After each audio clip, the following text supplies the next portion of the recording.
This is Optimal Living Daily, episode 961, The Long Lost Thrill of Doing Nothing, by Cain of Raptitude.com, and I'm Justin Malik, your personal narrator, reading blogs to you mostly, but sometimes books, anything that I think will help you optimize your life. Today's post being from David Cain. Before we get to the post, thank you to Babbel for their support. I wish I had Babbel when I was learning Spanish in school because I did 4 years of it in high school, but still didn't feel fluent after. Babbel's lessons are designed to get you speaking confidently in your new language and actually remember what you learn. You can try Babbel for free. Go to Babbel.com or download the app and try it for free. That's Babbel, Babbel.com, or download the app to try it for free at Babbel.com. So let's get right to the post as we optimize your life. The Long Lost Thrill of Doing Nothing, by David Cain of Raptitude.com. Many text messages between my friends and me take roughly this form. Are you busy tomorrow? We should do something.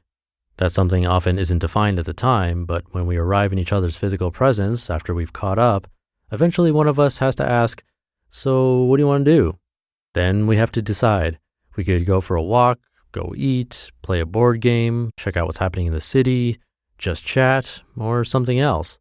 One of my friends, and only one, sometimes throws me a curveball here and suggests that we don't do anything, at least not yet.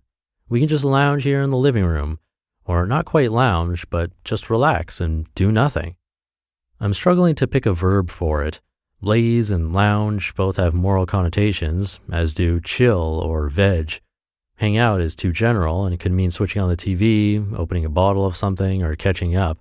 I'm talking about just being in the room and not doing anything in particular, usually while reclining your body in some way, with no regard for the time and no idea of what to do next. Real idleness. You might absently study the joins in the drywall, bathe in the sounds of the neighborhood, put your feet up on something, or get down on the floor and put your legs up the wall, or none of those things. The first time I agreed with this suggestion, I expected it to feel contrived. I was worried that I might worry about how well I'm doing at not worrying about what to do. This apprehension quickly gave way, though, as the feeling of doing nothing in particular began to feel extremely familiar. I had forgotten that I'm fairly experienced at exactly this kind of idleness. As a kid and then a teenager, before I started to think of time as a scarce resource, I did a lot of this. Back then, I had much less awareness of the passage of time, or at least of the numbers on clocks. Time was something you referred to occasionally when you needed to meet someone or see a particular movie. There was so much less emotion tied up in what the clock said. I certainly hadn't yet linked it to any kind of self-evaluation. It seems like the introduction of adult responsibilities destroys the freedom to be only occasionally aware of how you're using your time. After all, much of adult life concerns striving to make certain numbers work, having your income exceed your expenses, and spending enough, but not too much, time on physical fitness, paid labor, creative work, and leisure. Doing nothing in particular for however long it was that first time, maybe 15 or 20 minutes, but I don't want to know, gave me a glimpse of what it was like when time wasn't so predominant in my thinking. It was wonderful to discover that just by stepping away briefly from the stream of serial decision-making, it was still possible to experience life with at least some of that freedom. My friend has since convinced me to be idle by myself on a regular basis. I have been. When I'm finished with one thing and don't immediately move on to another, I'll tip myself back on the couch and let the planlessness of the moment take over. I stop deciding altogether, even about what time I'll start deciding again. I should be clear that this kind of doing nothing is entirely different from meditation, which I do a lot of.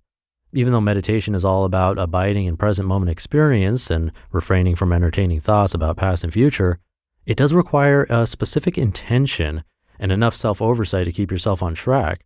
True idleness is intentionless time, and it fulfills something that meditation doesn't. I also don't want to confuse true idleness with leisure. Parties, vacations, walks in the park, and flea market excursions do return us to the moment from our planning and striving. But these activities are themselves planned and budgeted for. We can even have a certain anxiety about them not going as planned, a vacation not feeling carefree enough, for example.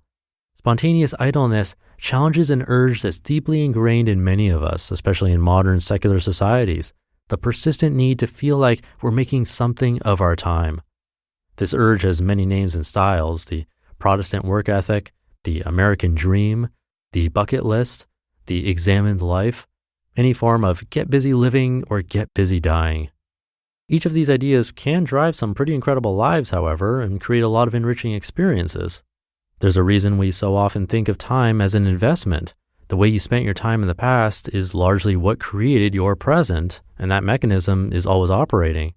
Completely ignoring efficiency probably doesn't lead to a fulfilling life, but letting that efficiency urge drop occasionally by punctuating our doing with idleness challenges that faint but persistent sense that the moment we stop doing, our precious lives begin slipping away.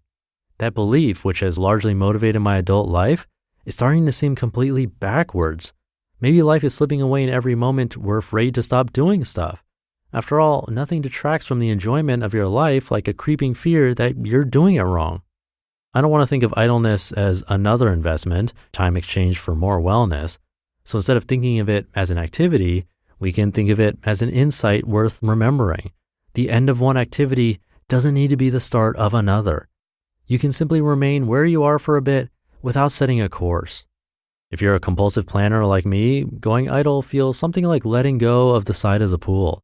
It's not disorienting for long, and the confidence rushes in once you realize you're not going to drown.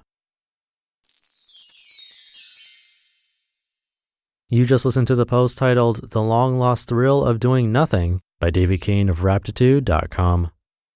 Thank you again to Babbel for their support. You can learn Spanish, Italian, French, German, Swedish, Russian, and more. And using Babbel, you can be speaking your new language within weeks. I wish I had it in high school. I actually took some Spanish starting in elementary school, then 4 years in high school, including AP Spanish, and even a little in college, but I've forgotten most of it. But Babbel's lessons are designed to get you speaking confidently in your new language. And here's the key: actually remember what you learn through interactive dialogues and more. It's really easy to get started. I'm currently trying it, and you can try Babbel for free. Go to Babbel.com or download the app and try it for free. That's Babbel, Babbel.com, or download the app to try it for free at Babbel.com. I'll leave it there for today. I hope you're having a great day, and I'll be back tomorrow for Minimalist Monday, where your optimal life awaits.